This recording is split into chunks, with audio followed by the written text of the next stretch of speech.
WCI3 Sports Presentation is brought to you by Copper Creek Contractors. This is the Copper Creek Contractors, your Illini Nation, bound for Boston special. Welcome to the Your Illini Nation Bound for Boston special. I'm your host, Brett Behrens, with this beautiful Boston cityscape as our backdrop tonight for this 30-minute show, getting you set for the Illini basketball team playing in the Sweet 16. It has been a fun ride so far, and the Illini are looking to have some more fun here on the East Coast. TD Garden is off in the distance behind us. It will roll out the red carpet for the orange and blue for Thursday's game. We've got team coverage for you tonight here from Boston. Andy Olson joins us from TD Garden coming up. Courtney Lane Brewer is in studio. But here's a first look at the bracket as we take a peek at how Illinois got to this position. This is the East region, and other than 5-seed San Diego State, chalk held the top 3 seeds, UConn, Iowa State, and Illinois, all still dancing. The Huskies face the Aztecs in the first Sweet 16 game tomorrow night here in Boston. That's a rematch of last year's national title game, followed by the Illini and Cyclones.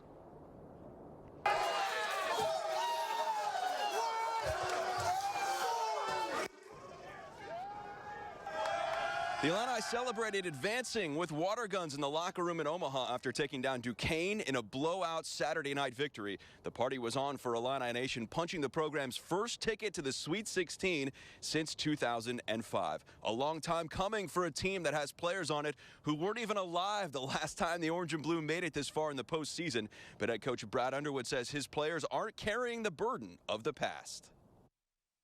What I'm excited for, it's been since 2005 that this program hasn't had that. I don't care about individual stuff. It's now this program, and our fans deserve all of that. I mean, I'm so happy to see all those people who travel all over with us and spend their hard-earned money caring about Illinois basketball. That's for them. We're not done yet. The Illini practiced at TD Garden earlier this morning, getting comfortable on the court and in the NBA arena home to the Celtics and Bruins. The 19,000-seat venue should be packed for Thursday night's game, and the tickets aren't cheap, going for $395 a piece on StubHub at last check. That's on the secondary market. The Illini say they can't wait to get the game started on the biggest stage yet. It's amazing, to be able to play in an amazing arena like this. You look up and you see all the banners up there, and some legends play in this building, so it's amazing. I know that the fans been waiting on this for a long time, so I'm glad that we got to get to the Sweet 16. But this is not the last game that we're gonna play, so we want to keep this thing going, and we just want to play our hardest every game because we know we got at stake. Here's our first look at the matchup. Get some afternoon coffee, a nap, or both. 9:09 Central Time tip, and that's if the first game doesn't go long. We'll see how that plays out. The Cyclones 29-7, the Illini 28-8. Watch on TBS and True TV. WCIA3's Andy Olson joins us now from TD Garden with more on this clash of matchups. The Illini bring the best offense in the country, according to KenPom. The Cyclones have the best defensive efficiency. Andy? Brett, this is the 10th time since 2012 that we have gotten the clash between the best offense and best defense in the country. And it's the first time since 2019 that we've gotten it in the NCAA tournament. In the 9 games that have been played in that time period so far, defense has prevailed 5 times. Illinois is certainly hoping to even up that series tomorrow. The Cyclones never trailed in their first round matchup against South Dakota State, but struggled at times versus Washington State in the second, but still got the job done to advance their 4th Sweet 16 since 2014. Well, they're very good. They're going to play exceptionally hard. I'm not oblivious to think that we won't turn the ball over a few times. You've got to be very decisive in your decisions. You've got to be ball tough. I think the biggest thing is keeping it simple. I think not trying to hit home runs, making the extra pass, and then being what we talk about, ball tough. Is a big key. The Illinois offense and Iowa State defense, of course, is going to be the show to watch, but the inverse side of the ball may be just as important. In the last month, Iowa State has failed to reach 70 points 6 out of 9 times. All season long, they are 5-6 when letting their opponent get to that mark instead. Brett, back to you. Andy, thank you. If the Illini are going to advance, the bench will likely have to play a big part, and they have done so far here in the postseason, scoring 99 points. The non-starters have through 5 postseason games so far. That's averaging about 20 points per game off the bench. It's provided a big boost with guys like Dane Danger, Luke Goody, Dre Gibbs-Lawhorn, and Justin Harmon, providing valuable lifts to Terrence Shannon Jr., Marcus Domask, and the other first 5 guys on the floor. All the new guys really have, established roles this year. Justin coming off the bench brings energy, gets down to the drive. I mean, we just do so many things. He integrates so many things in the offense and the defense that plays into the guys' hands. No, we don't got any long faces on the bench. Everyone's happy for each other. Everyone's up cheering. Like, the energy throughout not even the team, but just the fan base in general is crazy. Look for Iowa State to go to its bench as well. The Cyclones got 22 points from their non-starters in the Big 12 tourney title win over Houston. Iowa State has 103 points off the bench in its 5 postseason games so far. And the biggest piece of that bench production, Courtney Lane Brewer, is Dane Danger. It's hard to be better than perfect, but that's what he's been the past few games. That's exactly right, Brett. Perfect is a really big, scary word, but when you look at Dane Danger's performance on paper, there's no other word. Ever since transferring to Illinois from one championship squad, he's been working to return to that stage, which is now only 3 games away. Definitely feel like I'm in the best shape I've been in all year, but I'm not gonna limit myself. I feel like I can. I feel like I can be even more in shape. Dane Danger's dedication to being his best self is evident in the way he's been playing this postseason. Although there's not much room for improvement when you're perfect. The redshirt junior hasn't missed a shot from the field in his last 4 games, tying a program record for consecutive made field goals at 19, matching the mark set by Derek Harper in 1983. When Dane comes in, our team kind of changes, and it makes teams adapt to what we do. Just the efficiency is off the charts. Dane set a season high with 21 points in the first round of the NCAA tournament against Morehead State, and has averaged more than 11 points a game in the postseason. When he comes off the bench and into the danger zone, his impact is felt by everyone. The simple things that he's doing, they're not all post-ups, they're rim runs, they're offensive rebounds.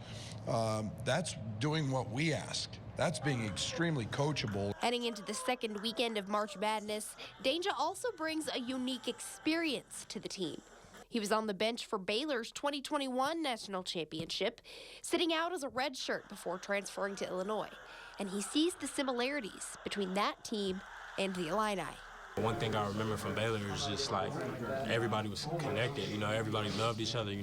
Everybody perfected their roles. Nobody overplayed their roles, and I feel like we got that on our team. He's just been so impactful. Dane's terrific. We're not here without him, and we're not going to win any without him. We have to have him. 3 straight games without a miss, and all under the lights of the postseason. Dane Danger will have to keep it up to compete with Iowa State's top-notch defense. Brett, back to you. Looking forward to seeing how that plays out against the Cyclones tomorrow. All right, time for our first break here on the Your Illini Nation Bull Special. But we are checking in with Derek Piper. Coming up next, he gives some analysis and gives an updated look at his bracket. Also tonight. And this is what Marcus came here for, is he wanted to experience moments like this. Marcus Domask has shined in his lone season in orange and blue, and his family has been there to see it all. More on how perfect attendance from Marcus's parents have supported him every step of the way.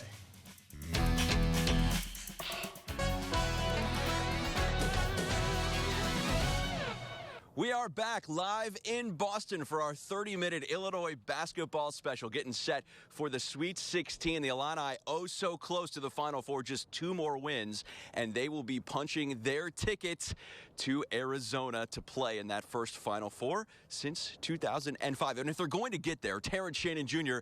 will be the biggest reason why. He has been on an absolute tear this season. The Chicago native averaging 23.3 points per game on the whole. That's 4th best in program history. He already broke the total points record for a season, a mark that had stood since 1966 when Don Freeman scored 668. 7 straight 30-point performances and 40 consecutive games in double figures. It puts Shannon in rare air. He's in the conversation of having the best single season in school history. He might already be at the top of that list, and he's doing it all while not talking to the media. Shannon hasn't been made available to talk to reporters since December. His legal team advising him not to speak after a rape charge that's still ongoing in Kansas court. A civil lawsuit against the University of Illinois in federal court paved the way for him to play, and he's showing on the court he is one of the best players in the country. He's done what great players have the ability to do, and that's the bigger the stage, take it to another level. And he's done it with his energy. I think mentally he's been very, very focused. Defensively, he's guarding the other team's best player. And, you know, he's not doing it just on the offensive side. He's doing it on the defensive side as well. Shannon was a first-team All-Big Ten selection and third-team All-American by the Associated Press. And, Andy, you combine him with Marcus Domask, and the Illini have quite the 1-2 punch. And for Domask, he's done it all with his family there every step of the way. Brett, that's right. Marcus's parents, Dan and Patty, have been to every single game so far this season. The first time that they've been able to do so in Marcus's career. But recently, they've made a small addition to their luggage, an orange and blue scarf that has become something of a good luck charm. We were actually originally wearing it for warmth, but it started to become a thing at this point. What started as a free giveaway at an Illini game has become tradition here in the second half of Marcus Domask's final college season. A scarf worn by his father, Dan, at every single game. I don't know what game we first got it, but it's been a good omen for us. In his first extended postseason run, Domask is playing like he has luck on his side, averaging more than 18 points per game. But even as he faced difficulty adjusting to the level of play early, his family was always there. It's awesome, you know, especially in the non-conference when I wasn't playing very well. You know, they're there every time, just, you know, continuing to love me, really. You know, that's the thing with them is I'm playing good, I'm playing bad, they're always going to love me. So, you know, it's just my foundation that I was built on. And as a coach's son, Marcus still talks ball with his pops all these years after the two won a state title in Wisconsin in 2016. We call after pretty much every game. You know, he tells me what he sees and stuff like that. You know, but he's not the parent to, you know, just tell me, shoot the ball, go score. Like, he's a coach. I make sure that he's going to be a willing participant, and he always is. I think that's because I try not to be pushy with it. Illinois will need Domask to continue playing at a high level here in Boston. With Dan rocking his scarf, he has no doubt Marcus will be up for the task, even if his son doesn't see his dad as a fashion visionary. Hopefully he's not rocking it again. We'll see. My friends give me a lot of grief for it, so once that happened, there was no backing down. I'm wearing it. We're going to ride this scarf all the way. The scarf is not the only thing the Domasks are superstitious about. There was no doubt they were going to make it to the Sweet 16 here in Boston, but they waited to make their travel arrangements until late in the second half when they were sure that Duquesne was not going to be able to make a comeback. Oh, and much to Marcus's chagrin, Dan says that, of course, he still plans to wear that scarf here in Boston tomorrow. Brett? All right, Andy, thanks so much. It's been quite a ride from Carbondale to here in the bright lights of Boston for the Domask family. Derek Piper joins me next here from Boston. We'll get his analysis of this matchup between the Illini and Cyclones, plus a look at his bracket. Also tonight, anyone still playing right now is really, really good, whether it's WBIT or the NCAA tournament. the Illini women still playing, advancing to the third round of the WBIT. Hear more from them as they hit the road to Tulsa. Bound for Boston special continues now. Back at TD Garden, joined now by Derek Piper from Illini Inquirer, home of the Celtics and the Bruins. Derek, we made it to Boston, man. It's awesome. This is what you live for, obviously, and something that Illinois fans have been waiting a long time to see.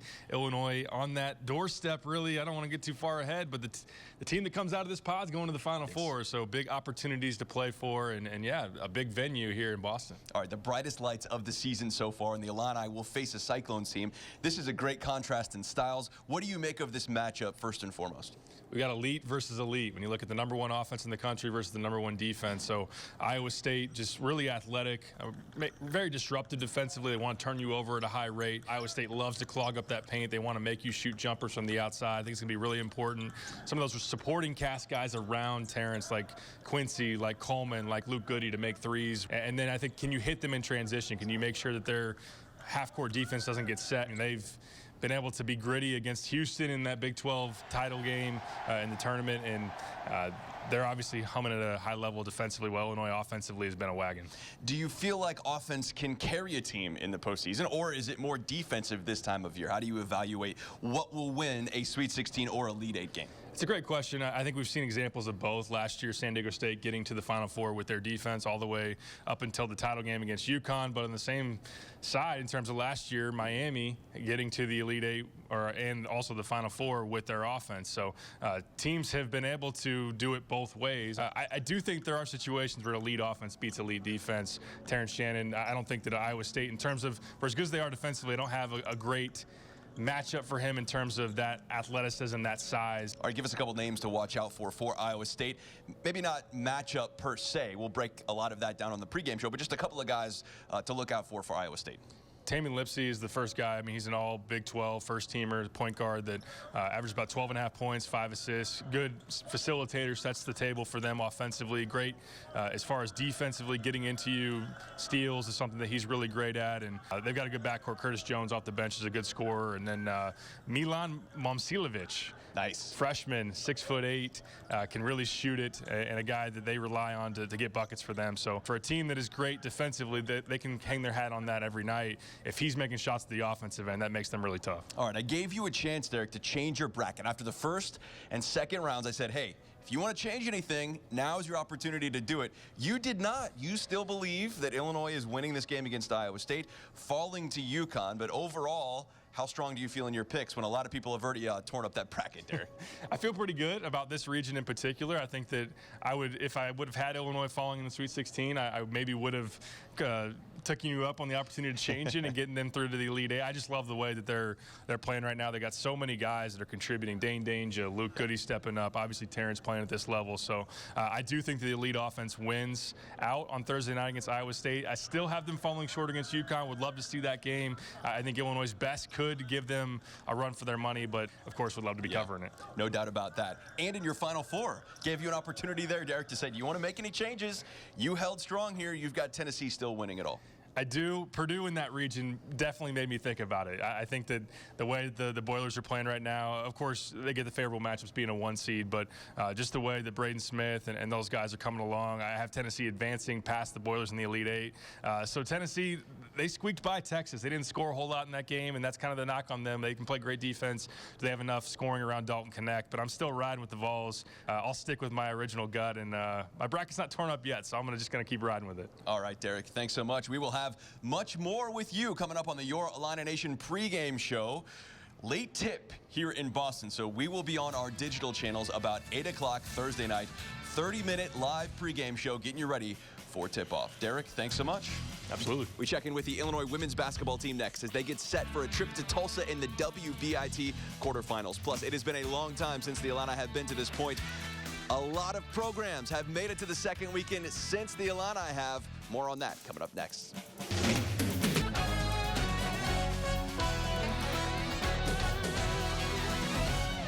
The Illinois women's basketball team is still dancing in the WBIT. The NCAA-sanctioned event is in its first year, giving teams like Illinois another chance to play in the postseason. And the Illini are set to hit the road, facing 3-seed Tulsa, and the winner heads to Hinkle Fieldhouse in Indy for the tourney's Final Four next week. The Illini are taking advantage of another chance to compete this season. This will be their third game in the WBIT, with home wins over Missouri State and Stony Brook, with the potential for several players to return next season, including standout point guard Makira Cook, who is already committed to coming back. It's all about continuing to build. The chance to play more games is also a big plus. this time last year, we was just sitting back watching all the games, kind of off. But, we still got practice. We still traveling. We still have games, like, to play this late in March. Like, everyone wants to be doing this right now. So, actually, it was a blessing. I'm just very thankful to be in this position. Anyone still playing right now is really, really good, whether it's WBIT or the NCAA tournament. So for us to still be playing, and it's almost April, is a really good thing. Here's the matchup for the Illini. It's a 6:30 start on Thursday against the Golden Hurricane. Tulsa is 25-9 this season. You can watch the game on ESPN+. Let's head back out to Boston, where I know a lot of Illini fans are already trying to plan out their schedule for tomorrow's late-night tip. I looked at this and said, all right, hey, I'm going to have to do something to stay awake this late. It's going to be a late night for Illini Nation as they get set to play. But, it's been so long, I have a feeling that most people are going to be just fine. They would have tipped off at midnight if it would have been up to that. All right, let's take a look at the programs that have made it to the Sweet 16 since Illinois has back in 2005. And this is a long list, and there are teams that have been there double-digit times since the Illini have. Duke, North Carolina, and Gonzaga have all been there 11 times since Illinois last made it. Kansas has been 10 since 2006. Teams like Ohio, Richmond, George Mason, Florida Gulf Coast, Cornell, even Southern Illinois has been to a Sweet 16 before Illinois' last appearance. Wisconsin has been there 7 times as well. And those graphics not meant to bemoan the fact that it has been this long, maybe just a little bit of a reminder for Illini Nation that celebrate the team being here and these moments leading up to tip. All right, that's going to do it for the Your Illini Nation Bound for Boston special for Andy Olson and Courtney Lane Brewer, Derek Piper, as well as our entire crew who brought this show to life. Thank you so much for watching. Enjoy the games, everybody. This has been the Copper Creek Contractors Your Illini Nation Bound for Boston special. Brought to you by Copper Creek Contractors.